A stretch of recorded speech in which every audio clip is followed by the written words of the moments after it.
우리는 주의 계명 아래, 주님이 주시는 그 평안 아래 살아갑니다. 그러나 때때로 드러나는 여전한 우리 옛사람의 성품은 우리를 허탈케 하며 전혀 변하지 않은 자신의 모습에 낙심하기도 합니다. 그러나 변하면 이상한 겁니다. 왜냐하면 우리 옛사람은 그리스도와 함께 이미 십자가에 못 박혔기 때문입니다. 이미 죽은 자는 변할 수 없기 때문입니다.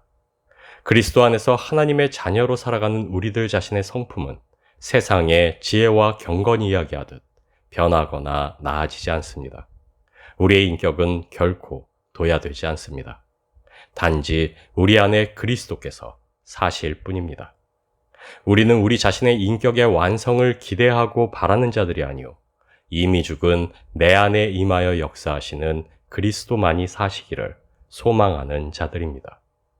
그리고 우리는 오직 이 믿음과 이 소망 안에서 이미 온전한 하나님의 새로운 피조물 드립니다. 마가복음 1장 14절에서 15절 말씀입니다.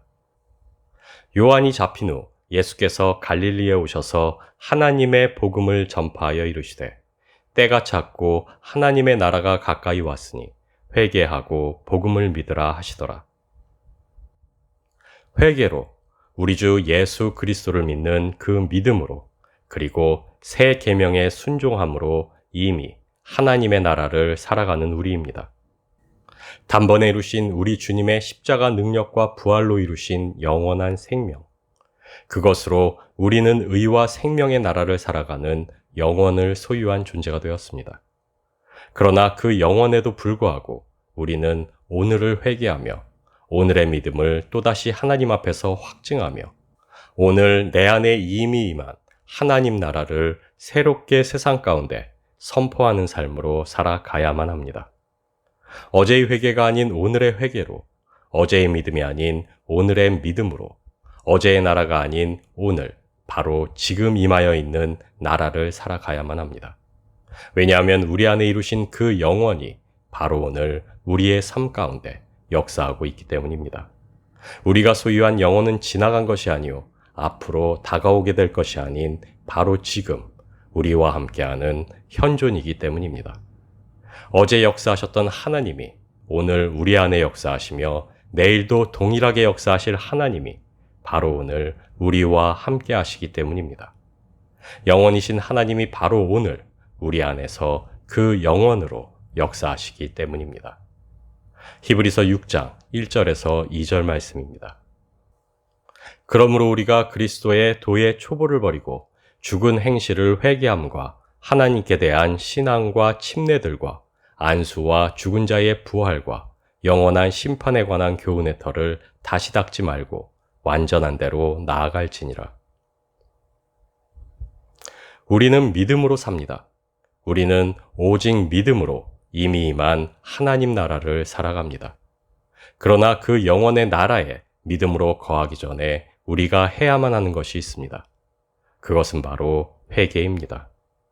회개 없이는 그리스도 예수 안에 있는 그 믿음에 이룰 수 없으며 그리스도 예수를 통해 우리에게 주신 그 영원의 나라를 살아갈 수 없습니다. 왜냐하면 회개는 의의 법 아래 놓인 하나님 나라를 살아가기 위해 죄의 속박에서 이미 풀려났으나 여전히 우리 손에 쥐고 있는 죄의 사슬을 던져버리는 행위이기 때문입니다. 우리 주님께서 그분의 십자가와 부활로 우리를 죄의 사슬에서 이미 풀어내셨습니다. 그러나 주님께서 풀어주신 그 죄의 사슬을 벗어 던지는 것은 온전히 우리의 몫입니다. 우리 주님께서 순종으로 하나님의 의를 성취하여 세우시고 그 의의 법으로 우리를 초대하셨습니다. 그리고 우리는 이미 그 초대에 응한 이들입니다. 그러나 그 의의 법 아래 온전히 살아가는 것은 오로지 우리의 선택에 달려 있습니다. 우리 주님이 풀어주신 그 사슬을 내던지는 것, 그리고 죄의 법을 떠나 의의 법 아래로 돌이켜 거하는 것, 우리는 그것을 회개라 부릅니다. 사도행전 3장 19절 말씀입니다. 그러므로 너희가 회개하고 돌이켜 너희 죄 없이 함을 받으라. 이같이 하면 유쾌하게 되는 날이 주 앞으로부터 이를 것이요. 한 장 더 읽겠습니다. 로마서 2장 4절 말씀입니다. 혹 내가 하나님의 인자하심이 너를 인도하여 회개하게 하심을 알지 못하여 그의 인자하심과 용납하심과 길이 참으심의 풍성함을 멸시하느냐. 새 계명에 순종하여 하나님의 의로 살고자 하는 우리는 하나님 앞에서 때로는 무겁고 엄숙해야 할 때도 있습니다. 무엇보다 죄의 문제에 있어 우리는 특별히 진중하고 경계하는 마음을 가져야만 합니다. 왜냐하면 하나님은 죄를 미워하시며 진멸하셔야만 하는 분이시기 때문입니다. 그러나 하나님 앞에서 우리의 죄를 고백하는 회개는 그 무엇보다 가볍고 유쾌해야만 합니다. 이미 하나님이 해결하신 일이기 때문입니다. 우리는 오직 은혜 아래에 있기 때문입니다. 회개는 하나님이 우리에게 베푸신 그 은혜의 문을 여는 것이요, 하나님이 우리에게 주신 그 자유로 향하는 것이기 때문입니다. 은혜의 그 기쁨이, 자유로 향하는 그 즐거움이, 그리고 영원한 생명을 누리게 될 그 설렘이 회개를 통해 우리에게 주시고자 하는 하나님의 선물이기 때문입니다. 그래서 회개는 하나님의 엄격한 의의 심판대 앞에 서는 것이 아닙니다. 회개는 오히려 그분의 은혜로 우리를 부르시는 하나님의 사랑이라 할 수 있습니다. 회개는 무겁고 처절한 나의 죄를 그 사랑으로 이미 해결하신 하나님의 그 은혜 앞에 기쁨과 감사로 나아가는 것이기 때문입니다. 그래서 우리가 올려드리는 죄의 고백은 의의 심판대 앞에서는 두려움이 아니요 하나님의 은혜 안에서 누리는 기쁨과 감사입니다. 구원은 온전한 하나님의 은혜입니다. 그리고 회개 또한 내 자신이 아닌 오직 하나님의 사랑에 기대어 그분의 은혜 안으로 들어가는 것입니다. 하나님의 사랑 안에서 내 죄를 고백하는 것이요, 내 죄의 짐을 하나님 앞에 내려놓는 것이 바로 회개라 할 수 있습니다. 우리는 하나님의 구원의 은혜에 이르기 위해 은혜로 들어가는 회개의 문을 통과해야만 합니다. 왜냐하면 의의 법으로 살기 위해서는 먼저 죄의 법을 내려놓아야만 하기 때문입니다. 영원 안에서 살기 위해서는 그리스도께서 풀어 자유롭게 하신 죽음의 사슬을 벗어 내던져야만 하기 때문입니다. 회개는 하나님께서 그 사랑으로 펼쳐놓으신 은혜의 길이라 할 수 있습니다. 그래서 회개는 하나님 자신의 유익을 위한 것이 아닌 오직 우리의 유익을 위해 요구되어지는 것입니다. 내 안에 도사리고 있는 질병과도 같은 죄에 대한 치료를 하나님께 구하는 것이 바로 회개이기 때문입니다. 죄는 참으로 질병과도 같습니다. 제때 치료하지 않으면 더 중한 병으로 성장하여 우리를 죽음으로 이끌기 때문입니다. 다윗의 경우 시초에 저질렀던 간음의 죄가 점점 더 커지고 깊어져 결국 살인을 저지르는 데까지 이르게 됩니다. 우리의 회개는 하나님의 법정이 아닌 치유하시는 하나님의 치유 앞에 서는 것입니다. 우리의 가벼운 죄가 더 심각한 범죄가 되지 않게 하기 위해 우리가 범한 가벼운 질병이 심각하고 무서운 질병이 되는 것을 피하기 위해 하나님의 사랑 안에서 그 은혜로 치료받는 것, 그것이 바로 회개입니다. 그런 의미에서 회개는 죄성에 갇혀 죄를 피할 수 없는 우리가 하나님께 보내는 구조 요청이라 할 수 있습니다. 죄는 우리와 하나님 사이를 가로막는 장애물입니다. 그리고 회개는 우리가 이 장애물을 직시하고 고백하여 아뢰므로 하나님께 그 해결을 맡겨드리는 것입니다. 그리고 하나님께서는 그분의 은혜로 언제나 그것을 해결해 주십니다. 그래서 온전한 회개는 언제나 온전한 사랑으로 우리를 인도합니다. 로마서 8장 38절에서 39절 말씀입니다. 내가 확신하노니 사망이나 생명이나 천사들이나 권세자들이나 현재일이나 장래일이나 능력이나 높음이나 깊음이나 다른 어떤 피조물이라도 우리를 우리 주 그리스도 예수 안에 있는 하나님의 사랑에서 끊을 수 없으리라. 어쩌면 우리는 상상도 못할 끔찍하고 악독한 죄인들일지도 모릅니다.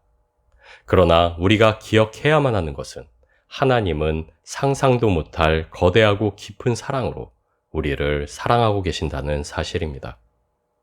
우리의 죄는 하나님과 우리 사이를 가로막는 장애물임과 동시에 하나님이 우리에게로 오신 이유이며 우리와 함께 하시는 이유이기도 하다는 사실입니다. 우리가 죄에 대해 느끼게 되는 죄책은 우리를 향한 하나님의 경고나 심판이 아닙니다. 그것은 하나님이 우리와 함께 하신다는 명확한 증거이며 그 은혜로 부르시는 그분의 깊은 사랑입니다. 은혜는 하나님이 거저 주시는 선물입니다. 그리고 회개는 바로 그 은혜에 이르는 길이라 할 수 있습니다. 왜냐하면 하나님은 우리의 모든 죄값을 이미 치르셨고 우리는 그 해결책을 허락하신 그분을 신뢰함으로 그것을 받아들이기만 하면 되기 때문입니다. 회개의 목적은 우리가 떠나온 과거를 곱씹는 것이 아닌 돌아서서 향해 가야 할 그 축복에 있다고 할 수 있습니다. 요한일서 4장 16절에서 17절 말씀입니다. 하나님이 우리를 사랑하시는 사랑을 우리가 알고 믿었노니 하나님은 사랑이시라. 사랑 안에 거하는 자는 하나님 안에 있고 하나님도 그의 안에 거하시느니라.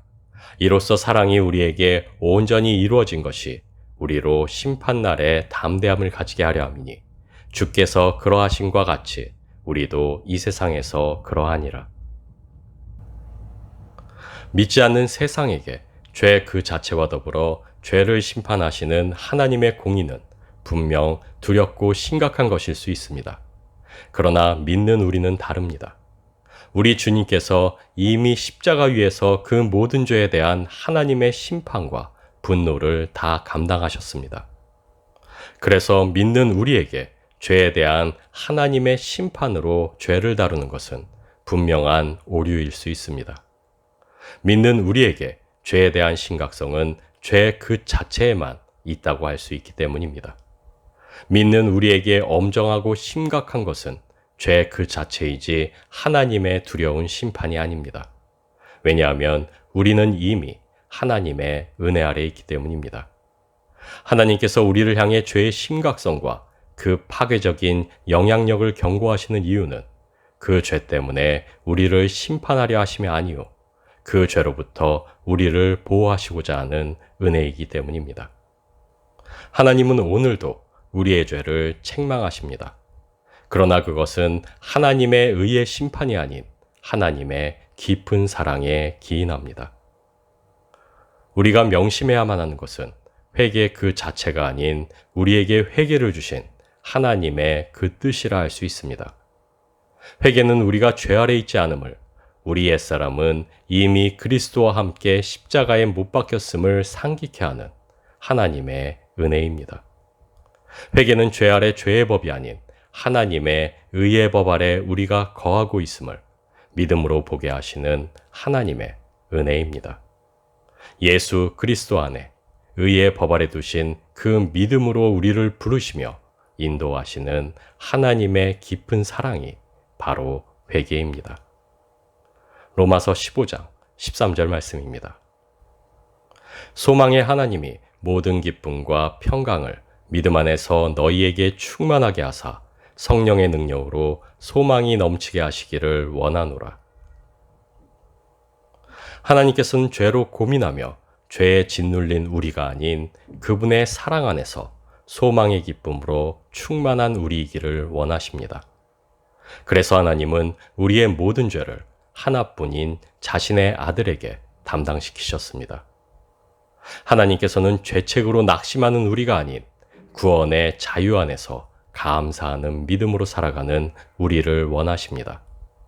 그래서 하나님은 우리에게 새 계명을 주시고 우리로 하나님의 말씀이신 예수 그리스도 안에 거하게 하셨습니다. 십자가 위에서 우리의 모든 죄를 담당하신 주님께서는 우리의 모든 죄의 고통 또한 홀로 감당하셨음을 우리는 기억해야만 합니다. 우리가 살아가며 흘리는 눈물은 죄로 인한 괴로움과 고통의 눈물이 아닌 그래서 기쁨과 감사의 눈물일 수밖에 없습니다. 예수 그리스도 안에서 우리를 향하신 하나님의 뜻은 그래서 항상 기뻐하라, 쉬지 말고 기도하라, 범사에 감사하라입니다. 주의 계명을 지켜 그분의 사랑 안에 거하는 우리는 그래서 죄에 대한 하나님의 심판 앞에 담대할 수 있습니다. 그래서 죄와 싸우는 우리의 얼굴은 언제나 생명의 성령의 법안에 있는 자의 환희요 빛이어야만 합니다. 우리가 죄 가운데 실패하는 것은 죄에 대한 자각이나 죄에 대한 지식이 부족하기 때문이 아닙니다. 오히려 우리가 죄 가운데 실패하는 것은 하나님의 사랑을 온전히 깨닫지 못하며 그 사랑 안에 온전히 거하고 있지 못하기 때문입니다. 하나님을 사랑하라. 이웃을 사랑하라. 오직 주님의 사랑으로 서로 사랑하라. 그것이 우리 주님이 십자가로 세우신 의의 법이요 부활로 이루신 생명의 나라의 근간입니다. 그리고 그 의와 생명 앞에서 죄와 죽음은 그 존재의 의미를 잃을 수밖에 없게 됩니다. 그래서 우리는 하나님의 의의 법 아래 그분의 나라를 살아갈 때 죄에서 자유로울 수 있습니다. 오직 주신 그 계명에 순종하는 믿음으로 사는 것, 그 은혜의 길 위에 서는 것, 그것이 우리 자유함의 비밀이며 그것이 은혜로 베풀어 세우신 그분의 뜻이기 때문입니다. 우리는 그 자유의 계명 아래 있습니다. 우리는 그 사랑과 은혜 안에 있습니다. 그리고 우리는 회개로 그 은혜의 불을 밝히며 믿음으로 그 은혜의 찬란함을 오늘도 목도하며 살아갑니다.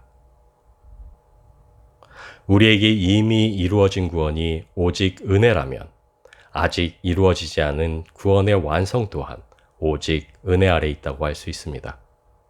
우리의 힘과 능으로 이룬 것이 아니며 우리의 힘과 능으로 이루어질 것 또한 아닙니다. 오직 하나님이 이루셨고 오직 하나님이 이루어 가실 것입니다. 우리에게 허락하시고 요구하시는 그 모든 것은 오직 하나님의 은혜 아래 있습니다. 그래서 우리는 기쁨 가운데 회개로 나아가며 감사 가운데 계명에 순복하는 믿음으로 살아갑니다. 하나님의 사랑으로 살며 우리에게 주신 그 자유로 걸어갑니다. 하나님은 단 한 사람의 순종을 통해 구원의 역사를 이루셨습니다. 그리고 단 하나의 계명으로 그분의 모든 계명, 그분의 모든 뜻을 우리로 알게 하셨습니다. 단 한 사람이 하나님의 온전한 구원을 이루었듯 단 하나의 계명이 하나님의 뜻을 이루는 모든 역사의 통로가 되게 하셨습니다. 단 한 사람의 순종이 구원의 역사를 성취했듯 주님을 통해 주신 단 하나의 계명에 순종할 때 하나님은 그분의 모든 뜻을 온전히 이루십니다. 그리고 하나님이 주신 그 계명 아래로 향하기 위해 우리는 오늘도 회개로 하나님께서 우리에게 허락하신 그 은혜의 길 위를 걸어가야만 합니다.